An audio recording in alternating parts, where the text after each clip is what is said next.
আজকে আমরা ঈদুল আজহার পরবর্তী অফিস টাইম শেষে আমরা আজকে সবাই একত্রিত হয়েছি আমাদের সকলের মধ্যমণি প্রিয় শ্রদ্ধেয় সিনিয়র অ্যাসিস্ট্যান্ট টিচার জনাবা পূজা অধিকারী ম্যামের শুভ জন্মদিন।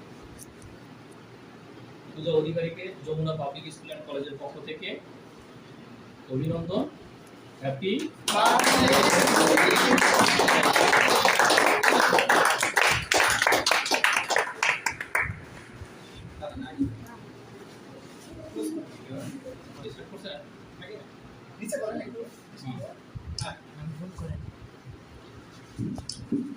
জুম করা লাগছে না।